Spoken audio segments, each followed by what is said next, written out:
हमारे यहां तो आम जीवन में आम आदमी जिनकी हमारी कोई हैसियत नहीं है, हम ये सोचने लगते हैं हमारे बारे में कोई राय ऐसी न बना ले, हमें कोई ऐसा न कह दे। आधुनिक भारत में एक प्रधानमंत्री चुनाव जीतता है पहली बार भारत में,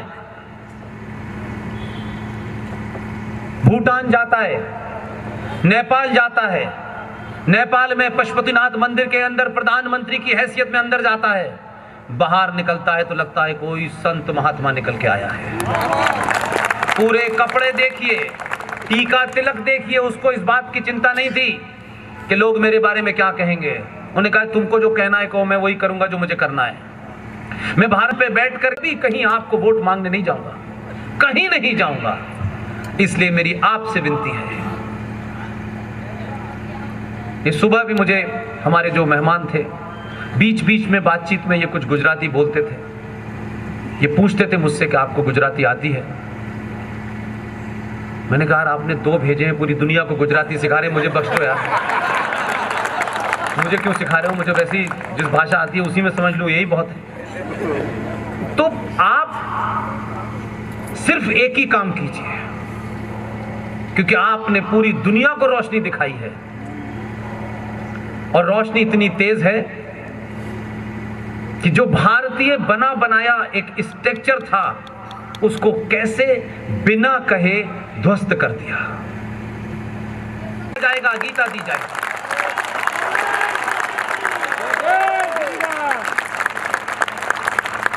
आप खुश हो सकते हैं, इसलिए जो बदलाव होता है उसके लिए ढंढोरा नहीं पीटा जाता। एक बदलाव से विश्व में क्या बदलाव हुआ, इसकी जीती जागती मिसाल मैं आपके सामने रखूंगा। आपको अपने आदमी पे और गर्व होगा। हर भाषा में गीता, पुतिन को भी दी तो रशियन में दी, ओबामा को दी तो अंग्रेजी में दी, हर भाषा में दी। और हमारे यहां गीता हर एक के घर मिल जाएगी। हर आदमी के घर में गीता है लेकिन पढ़ता नहीं है।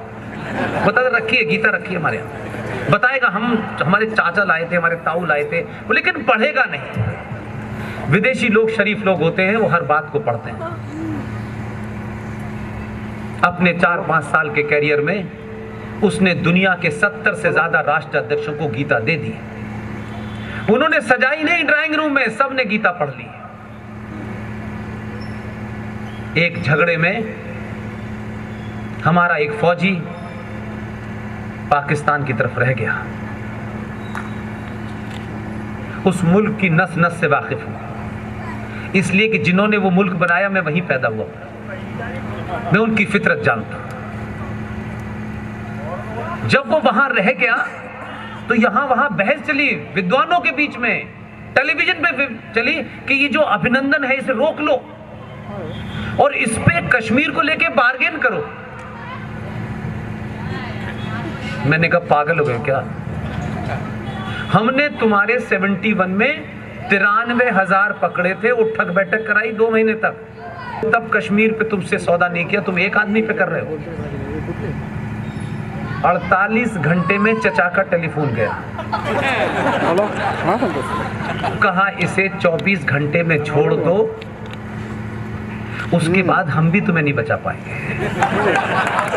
अंकल सैम के टेलीफोन के बाद जिस कमरे में ये चर्चा हो रही थी, वहां के army chief mister Bajwa, foreign minister Qureshi साहब, दोनों के माथे पे पसीना था और वो अपने अपोजिशन के लीडर के हाथ जोड़ के कह रहे थे, खुदा के वास्ते हमारी बात मान लो, 9 बजे तक इसे जाने दो, हिंदुस्तान हमला करने वाला है। चचा ने हमें बताया। जो गीता पढ़ते हैं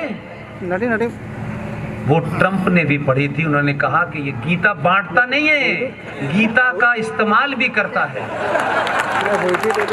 चक्कर में मत पड़ना, ये सफेद रंग के कबूतर नहीं उड़ाता लाल रंग का गुलाब लगा के, ये जिंदगी भर के लिए फाख्ता उड़ा देता है।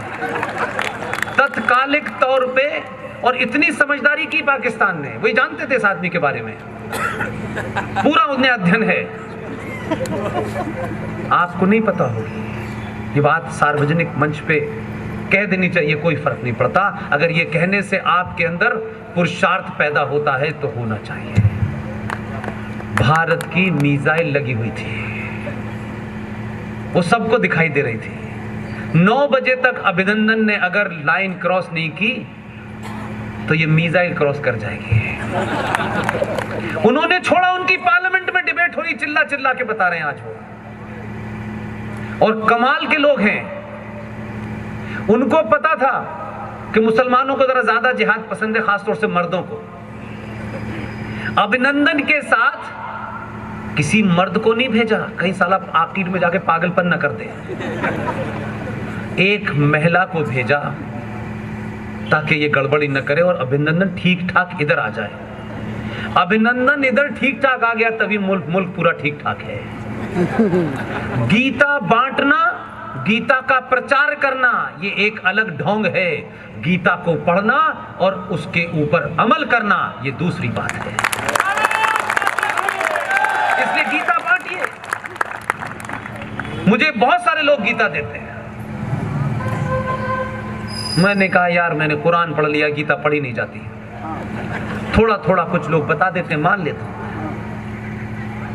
इसलिए आप टू दी पॉइंट बात करें, टू दी पॉइंट बात करें।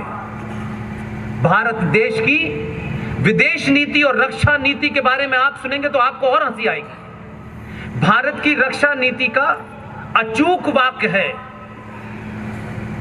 कि हम पहले हमला नहीं करेंगे। ऐसा लगता है हम हजारों साल पहले की सभ्यता में रह रहे हैं कि पत्थरों से लड़ाई होने वाली है। यह दुनिया का पहला ऐसा देश है जो कहता है हम पहले हमला नहीं करेंगे, हमारे ऊपर हमला हो गया तब हम हमला करेंगे। यानी हमला होने के बाद हमें इस बीच बात की उम्मीद है कि हम जिंदा रहेंगे। कोई डॉक्ट्रिन नहीं पढ़ी, कोई डॉक्ट्रिन में बदलाव नहीं किया। आपकी खुफिया एजेंसीज को पता चला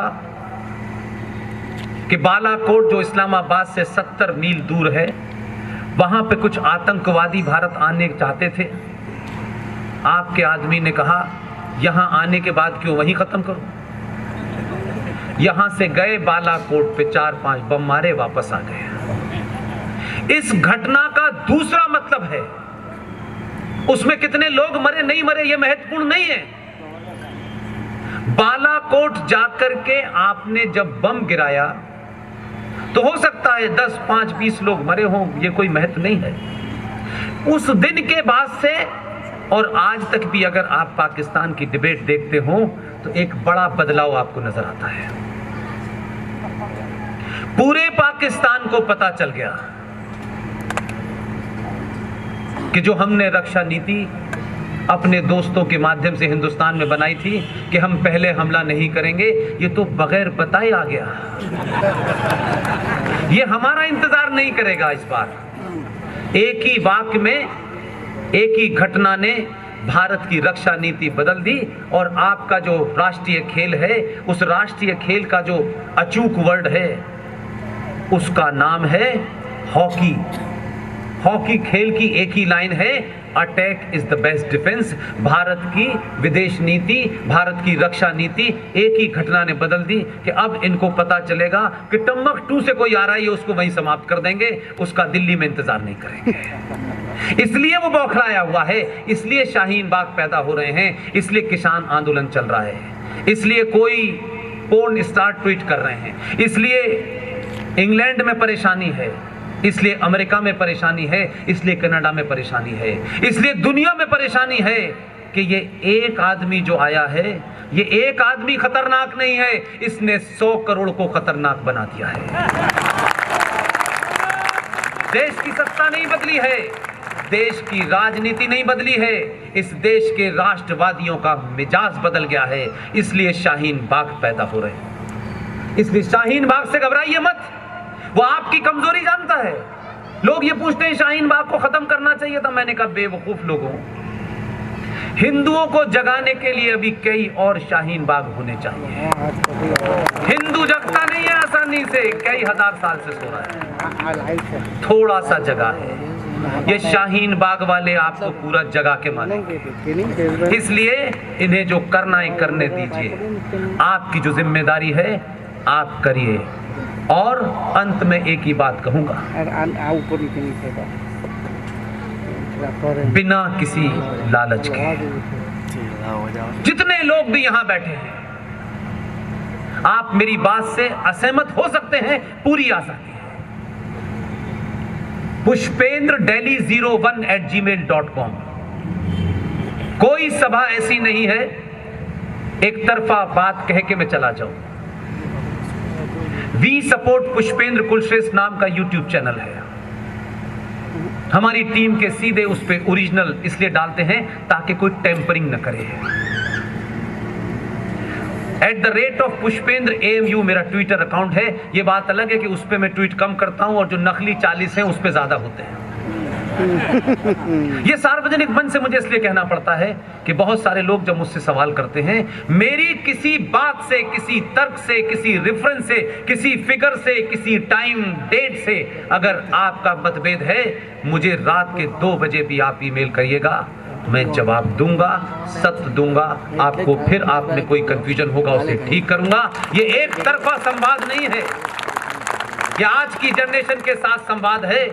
मैं नहीं चाहता कि मेरे जाने के बाद अगर आपके मन में कोई बात हो सकती है, आपका कोई इंटरप्रिटेशन हो सकता है, वो अलग है, लेकिन फैक्चुअली डेट, टाइम, किताब, रेफरेंस नाम में अगर कोई मैं गलती कर रहा हूं, और ह्यूमन एरर भी मुझसे हो सकती है कि मैं 23 का 24 बोल गया हूं, आपको पूरा अधिकार है कि आप मुझसे सवाल पूछें, कभी भी पूछें, रात में पूछें, दिन में पूछें। लेकिन ऐसे ऐसे भी लोग हैं भाई साहब, आपके माध्यम से उनसे हाथ जोड़ना चाहता हूं। 2 बजे फोन आता है, मैंने कहा फरमाइए।